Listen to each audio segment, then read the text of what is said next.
Ketahui info semasa pelbagai agensi penerusi Roger Labuan FM.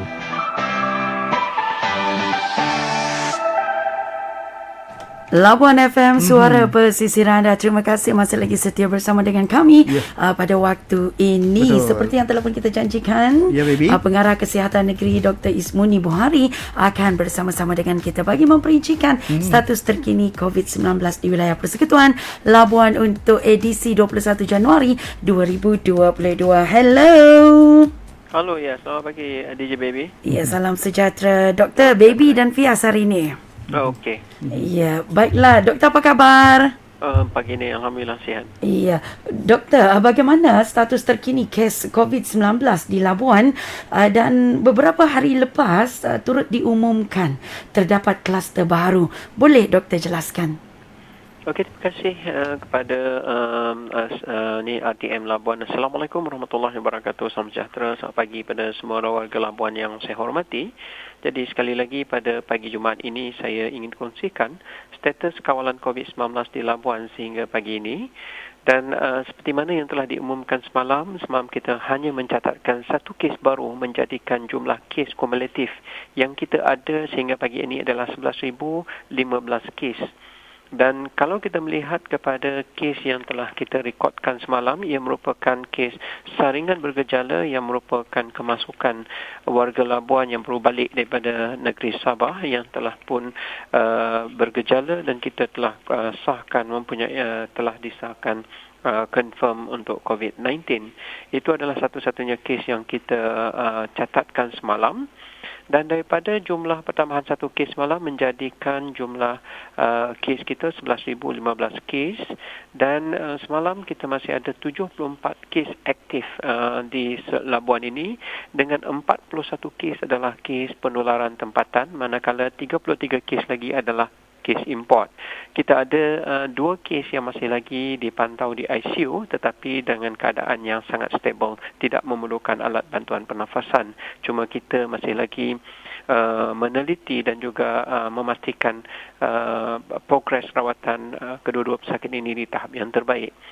Jadi itu adalah yang kes aktif yang kita ada. Manakala semalam kita telah discharge dan sembuh daripada database kita ada 13 yang sembuh semalam menjadikan jumlah kes sembuh sepenuhnya daripada Labuan 10,789 kes. Jadi itu adalah kedudukan kita di Labuan ini. Manakala untuk laporan saringan pula kita ada semalam kita menerima 1,784 kemasukan daripada semua pintu masuk rasmi dengan 1,291 kemasukan adalah melalui feri dan bot laju, 449 kemasukan adalah melalui lapangan terbang, manakala 44 lagi kemasukan adalah melalui kapal laut iaitu melalui kedatangan 3 buah kapal semalam. Jadi untuk laporan kluster ya kita masih ada 3 kluster pada waktu ini. Iaitu kluster Jalan Muhammad Saleh yang ini masih tidak aktif dan kita jangkakan kluster ini akan tamat pada 20 Januari pada semalam dan sepatutnya akan ditutup sepenuhnya pada hari ini. Manakala untuk kluster Jalan OKK Jalan Awang Besar Saudi juga tidak ada kes yang dilaporkan sehingga 20 Januari dan jumlah kes yang kita catatkan di sini adalah 19 kes sahaja. Dan seperti mana yang dimaklumkan oleh DJ Baby just now, kita ada satu lagi kluster baru iaitu kluster Lorong Bunga Tanjung. Jadi kluster ini dilaporkan pada 18 Januari yang lepas yang melibatkan Subzon 1 di wilayah Persekutuan Labuan. Jadi nama kluster ini adalah merujuk kepada nama jalan di mana terletak sebuah syarikat perniagaan. Kluster ini melibatkan pekerja-pekerja syarikat tersebut dan ahli keluarga yang telah menjalani saringan bergejala dan kontak rapat sekembali daripada negeri Sabah. Jadi hasil daripada siasatan terhadap kes ini, kita dapati terdapat pergerakan keluar ke Sabah dalam masa tempoh 2 minggu, iaitu pada 25 Disember. Kes telah masuk ke Labuan pada 2 Januari dan mengalami gejala keesokan harinya. Jadi kes seterusnya merebak dan saringan kontak rapat telah dijalankan dan hasil daripada siasatan juga mendapati bahawa kita ada beberapa kes 15 Januari kita mendapati ada 2 kes positif confirm PCR kembali, dan ada yang dan juga kita dalam proses untuk mengenal pasti sama ada Omicron atau tidak di dalam kluster ini. Oleh sebab itu kluster ini kita masih lagi memantau secara close. Setakat ini ada 12 kes yang telah dicatatkan di kluster ini. Jadi itu saja laporan sehingga pagi ini, DJ Baby. Baik, itu adalah berkenaan dengan status terkini kes COVID-19 di Labuan. Baik doktor, difahamkan juga ada perubahan dari segi tempoh kuarantin. Mungkin doktor boleh jelaskan di sini, silakan. Terima kasih DJ Fia. Seperti mana yang saya maklumkan sebelum ini, sewaktu sesi-sesi kita sebelum ini. Jadi pergerakan SOP dan juga tempoh kuarantin dan juga norma-norma baru kita adalah berdasarkan kepada progressions of disease COVID itu sendiri, dan dia adalah bersifat sangat dinamik berdasarkan kepada informasi terkini yang kita dapati daripada kajian-kajian kita.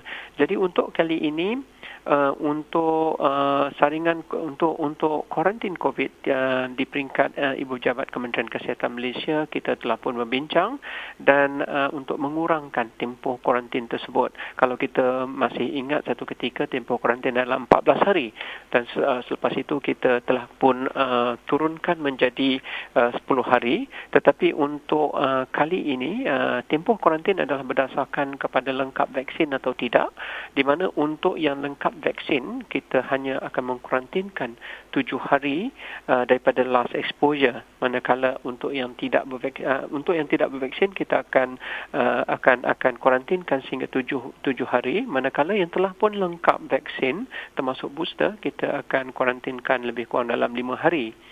Sama juga untuk pengembara luar negara juga kita akan review dalam masa terdekat, dengan tempoh kuarantin akan diletakkan sebagai 5 hari, 7 hari dan 10 hari, bergantung kepada status kuarantin dan juga status ujian COVID yang telah dijalankan. Jadi kita akan melihat kepada perkara ini sebagai salah satu daripada SOP perubahan berdasarkan kepada keadaan terkini kawalan COVID di Malaysia. Ya, baiklah. Terima kasih doktor atas perincian mengenai perubahan tempoh kuarantin yang ada perubahan terkini. Doktor, semalam telah diumumkan program imunisasi pula untuk kanak-kanak yang berumur 5 hingga 11 tahun bermula Februari ini. Bagaimana pelaksanaannya nanti di wilayah Persekutuan Labuan? Okey, terima kasih DJ Baby. Seperti mana yang telah diumumkan semalam, memang untuk kita telah pun merancang untuk pemvaksinan kumpulan yang ketiga, iaitu kumpulan kanak-kanak 5 tahun ke 12 tahun. Seperti mana yang kita telah maklumkan, sedia maklum bahawa program-program ini telah pun dijalankan di luar negara. Cuma kita di Malaysia, kita mengambil masa sedikit untuk kita mengkaji kesan dan juga pelaksanaan untuk program pemvaksinan ini. Ia adalah sebahagian kepada ke arah normalisation supaya kita boleh memberi perlindungan dan rintangan daripada setiap kumpulan umur, sebab kalau kita tengok sekarang ini pun ramai yang dijangkiti adalah di kalangan kanak-kanak. Jadi disebabkan oleh bilangan kanak-kanak ini adalah yang golongan yang tidak divaksinkan, sedangkan keluarga-keluarga mereka telah divaksinkan. Jadi meninggalkan mereka dalam keadaan yang berisiko untuk terkena COVID.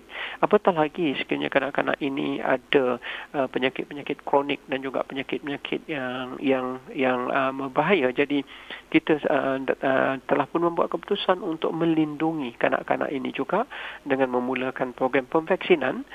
Program ini masih dirancangkan dengan teliti dan kita jangkakan program ini akan dimulakan pada bulan Februari nanti seperti mana yang telah diumumkan, dan insya-Allah di Labuan ini kita sedang bekerjasama dengan Jabatan Pelajaran dengan perpaduan untuk memastikan program-program ini berjalan dengan lancar apabila